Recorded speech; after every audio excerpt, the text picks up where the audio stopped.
Hey guys, this is Gloria. I am back because I wanted to share with you guys some stuff that I've been working on. I had mentioned a few videos back that I wanted to get back to making, like, some resin pieces and different things like that. So I was working on some of that stuff on yesterday, and I thought I would come on today to share with you guys what I did, and also a little short tutorial on how to create resin pieces and what you may need and different things like that. So I'm hoping that this video won't be too long. I'm gonna share with you guys how I mixed the resin and how I color it, as well as I'll cut out the curing process because it does take about 5 minutes or so, 6 minutes to cure, and then I'll come back and share with you guys the final results. So first off, I'll share with you guys how I altered my little box that I created the other day. This was my carousel embellishment box with the clear shaker window, and this is the first one that I created. And as you can see, I did put this little carousel horse on the front of it. I did create that using resin. I just put some glitter and a little resin bow on that one. So that is how the little box came out. I think that is really cute on there. This is another one of the pieces that I made, and this one does not have the glitter on the tail. I just used a paint pen to paint the tail as well as the hair right here, and that is how that one turned out, and this is how the back looks. So that is that one. And then I do have some other ones that I created. This one I created using 3 different colors, which is a little bit more difficult to do. I was gonna probably glue that bow onto that camera and then use this as an ephemera piece as well. Here's some bows. Ooh, can't pick it up. Little bows that I made. And actually what I did was I put a lot of the pieces that I created inside of this embellishment box, which is my Gather embellishment box with the shaker window. And I made these little typewriters. I've made these before. I actually have them in my office, and I put a push pin on the back, and these are actually like sitting on my little cork board, my little message board at work. And I've also given these out to coworkers and stuff like that. So I wanted to go ahead and make some more. I used some of the Maggie Holmes bloom paper for this one, and I also used a die, a typewriter die that I have from Tuesday Morning, and just the paper part, and I just cut out the paper, and it has a little heart, and that's the way it looks on the back. So like I said, you can glue a push pin or something like that on there and use this. You can put magnet on there and put this on the refrigerator or something like that. I think that would be really cute. Or you can use this in paper crafting as well. Here is another one that I created, a little blue typewriter. And then there's a lot of bows, different color bows down in here that I made. These are all the frames. I have different size frames that I created. These are from the Martha Stewart molds that I have. And then these come from some molds that I made. This one, I kind of messed up this one because I took this the blue part, I picked it up out of the mold, and then I tried to put it back in, but it wasn't all the way in there, and so the white kind of seeped underneath there. And then these are some that I created myself from a old Webster Pages ephemera piece or clay piece that I had that said "Keep Calm and Scrap On." And so I just made those with that. And then this came from what is that store? It's a store on Etsy. Shoot. Hopefully one of the molds will have the name on it for this one, and I'll share with you guys. And then I just used the paint pen to mark on there. So those are about it. I love the way this one came out as well. And then I also made a 2-tone typewriter as well. So those are the little pieces that I've created so far. And like I said, I want to come on, and just in case you are not familiar with resin, I was going to come on and kind of share with you guys what you need and you know, how to use the resin. So I picked up my resin from Michael's, and I did use a 40% off coupon to get it. The resin that I use is called Amazing Casting Resin, and it looks like this. It comes in two parts, a part A and a part B. The A is normally this clear color, and then B is a yellow kind of color. It does come with the 3 cups and some stirring sticks. You may want to invest in another pack of like popsicle sticks, and you can pick those up from Dollar Tree. You may also want to grab you some small cups. You can also pick those up from Dollar Tree as well, just to use to pour, because a lot of times when you use the cup that you're going to use, not these are like the measuring cups, and you definitely need those because it's you know, 1-to-1 ratio. So you want to use these to make sure that you're measuring out the appropriate amount.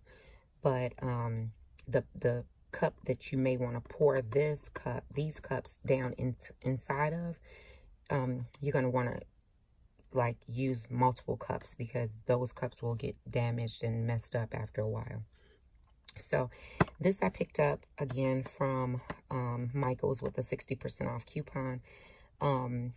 I want to say it's about $20-something before the coupon, but just look for this in their store and use a coupon when you can. I believe they also sell this at Hobby Lobby as well. So I used that. I used some molds that I created, and these are the ones that I made using, they have this stuff called Amazing Mold Putty or something like that. It's by the same brand, and you can make your own molds from different things that you may have. Also, you know, you can use the store-bought kind. These are Martha Stewart molds that I've had for a long time, so you may want to use these.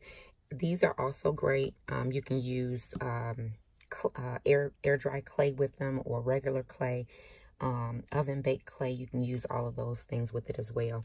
This is one that I picked up from AliExpress. They also have molds. Most of their molds, I believe, you know, you can look up resin molds, or you can just look up molds or put in whatever you're looking for, like carousel horse mold.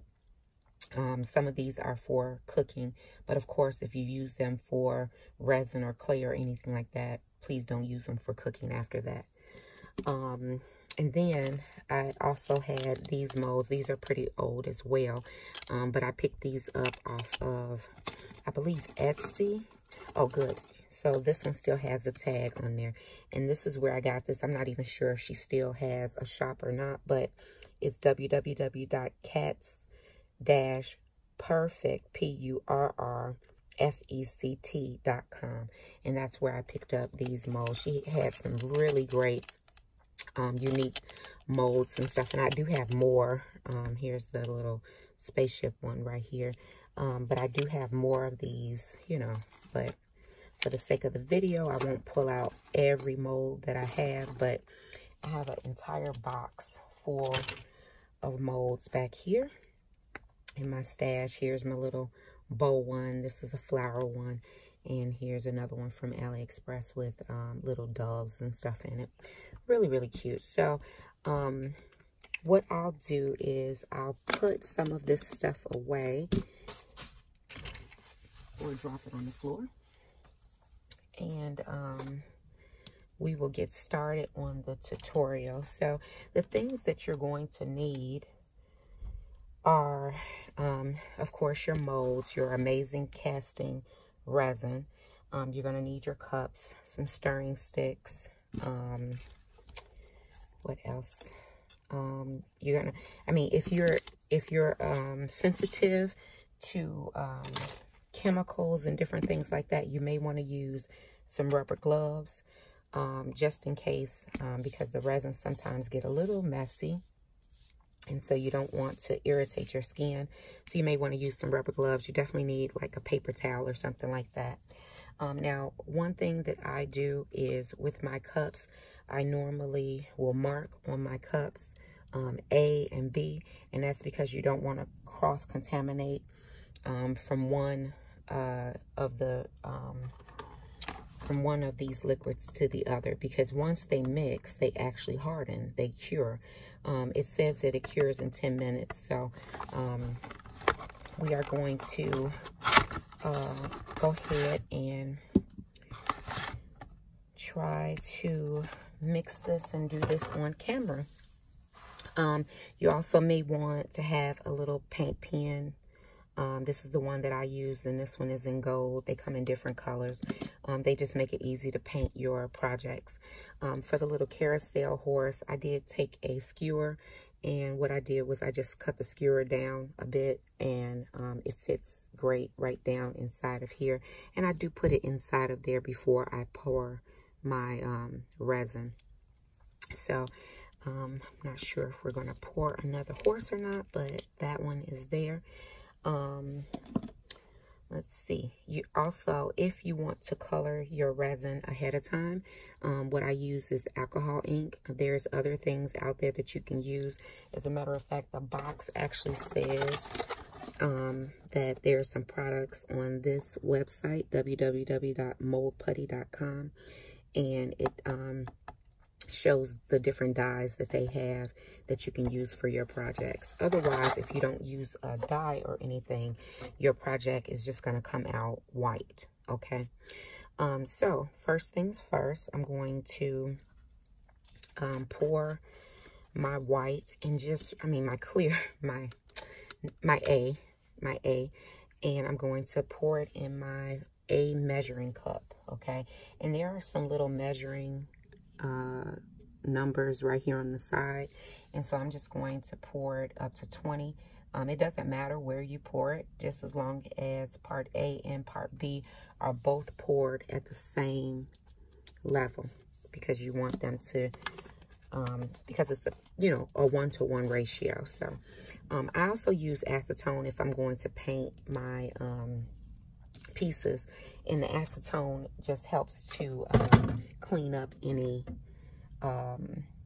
mistakes that you may make. So let's get back to it. Got my little paper towel here, and so I poured my A, and like I said, you're going to need a little separate mixing cup. And I seem to have lost my little mixing cups. That's how it is when you get on camera. Give me 1 second, guys, and I will be right back. Okay, guys, I am back, and I also forgot to mention that if you are going to paint your pieces, you probably want to use like a Q-tip or something like that. And what this is used for is, with the acetone, you're going to dip it in acetone and just clean up any paint where you don't want paint, and this works well for getting into like little tight spaces and different things like that. So let's get back to it. I did find my little cups. They were hiding. So the first thing that I'm going to do is I'm going to take my A, and I'm just going to pour it into my cup, and make sure that you get all of it out, because remember, it's a 1-to-1 ratio. So you want to make sure that you get almost everything out of there that you possibly can, okay? And so after that, you're going to, if you don't color your resin, all you would have to do is pour your part B inside of here, mix it up, and then pour inside of your molds. But if you are putting the colorant in there, then at this point what I would do is I would go ahead and put my colorant. Now I will tell you that because this cures white, whatever color you use is going to come out much lighter than your pieces. So say for instance I'm using this dark turquoise kind of color, and I'm not sure, oh, this is called Pool. So it's pretty dark, as you can see from the bottle. But because it's curing white, it's going to turn out, depending on how many drops I put in there, and I normally use about 3, it's going to turn out to be this color. So from this color to that color. So just know that any colorant that you use, the darker the you know, if you put a darker color in, it's going to come out lighter. The lighter the color, the lighter the piece is going to be after it cures. So I'm going to just take this alcohol ink, and I'm just going to, let me make sure I'm on camera. I'm going to put 1, see how that looks? And if I just leave it at 1, it's going to be really, really light. So here's 2. And then that's 3. And like I said, I normally use 3 drops. You can use whatever you like. Just kind of experiment on the, what do you call it? The amount of drops that you put in to your mixture. And then all I'm going to do is just mix this up as best I can. And remember, I don't have the part B in there yet. So, you know, I can mix this as much as I want. I can add more colorant if I think I need it. But again, if you see the color, and I got some glitter down inside of mine by mistake, but you see the color in there. It's darker. It's much darker than the piece that I just showed you, which looks like this. And that's because it cures white. Okay?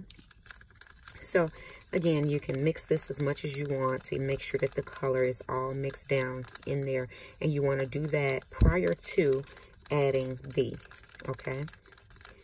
So, once I am done mixing that, then it's time for B. And so this is part B, and part B is more yellow. And so I'm going to take my cup that is marked B, and I'm going to fill that up to 20 as well, because that is what I did part A on, was 20. And I always like to put my lids back on, because you don't want a mishap where these chemicals spill, because they are chemicals. So you want to be very careful with that. I don't really smell anything. So, you know, just in case you were wondering. But, yeah, so I poured it at 20. And now it's time to pour it in. Now, this part, you need to go fairly quickly, because this stuff just really starts setting up. So you want to make sure that all of your molds are already out and ready to be poured into prior to pouring in that B. I'm going to put my little bow mold out there, because I can't not make bows every time. So I'm going to go ahead and pour B in, and I'm going to go ahead and start mixing.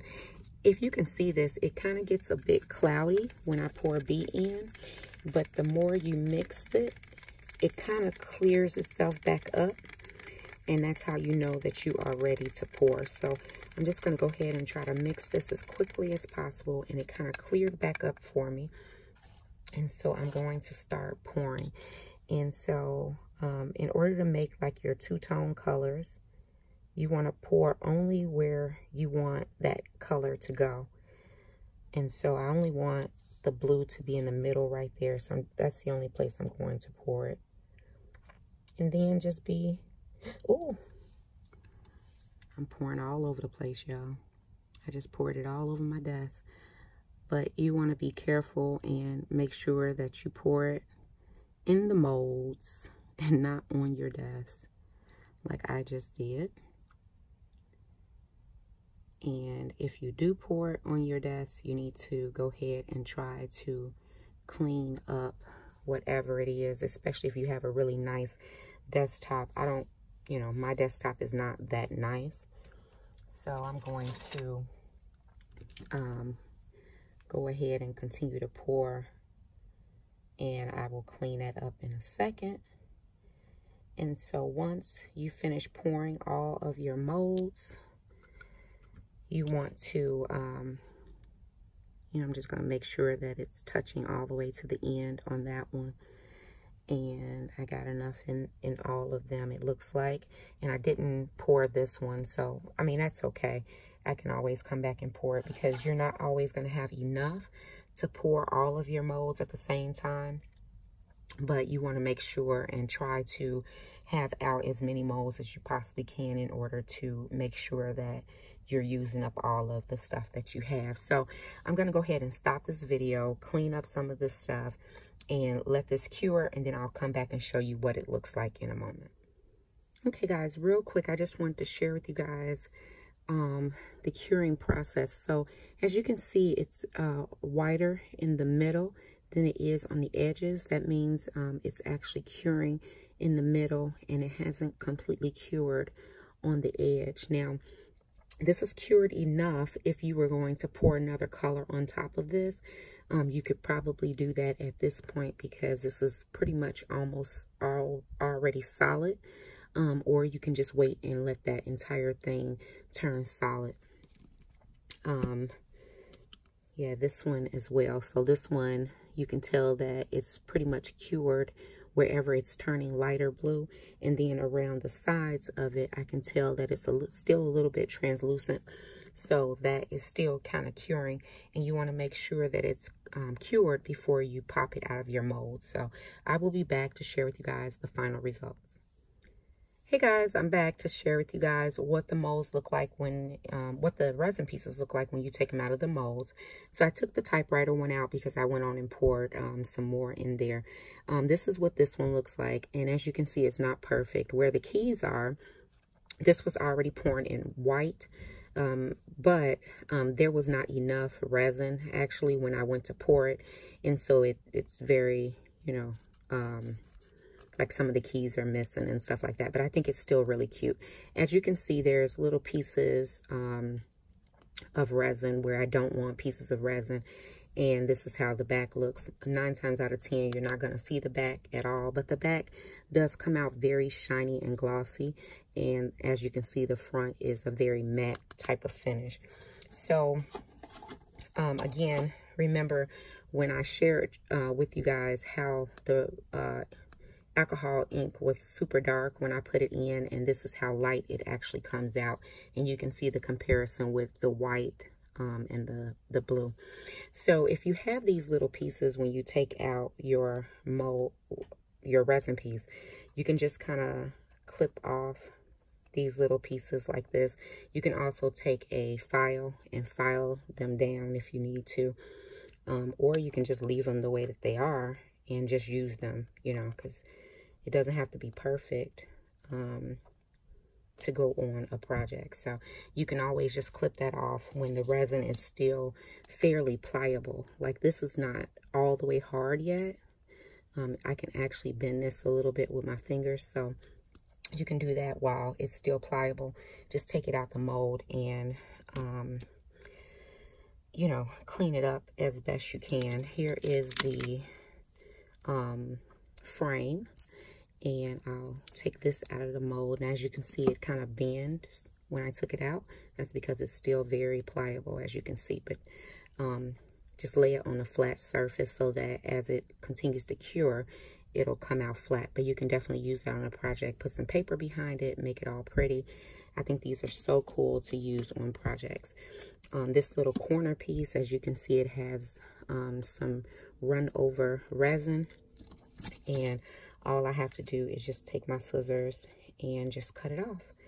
And it actually cuts very well. It just snips right off.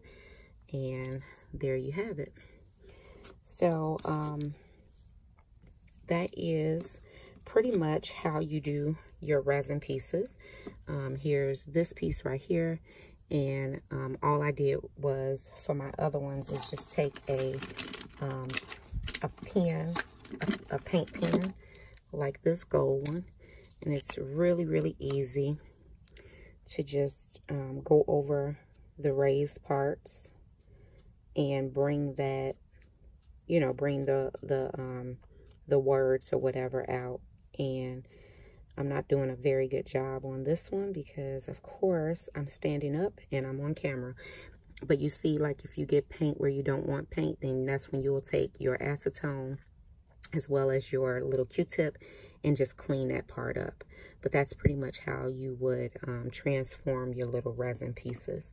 So that is about it, guys. If you have any questions, I'll try to answer them. I'm not a pro by any means with this stuff, but I do like using that amazing casting resin. I think that it's really user-friendly.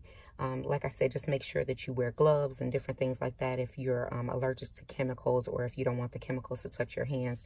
Make sure that you put like a paper towel or something down to catch any of the resin that may escape your molds or something like that, or when you're pouring and you make a mistake like I did. Just make sure there's something down on your desk to protect your desktop. And that is about it. So if you guys have any questions or comments, just leave them down below, and I'll get back with you as soon as I possibly can. Take care, guys. Bye.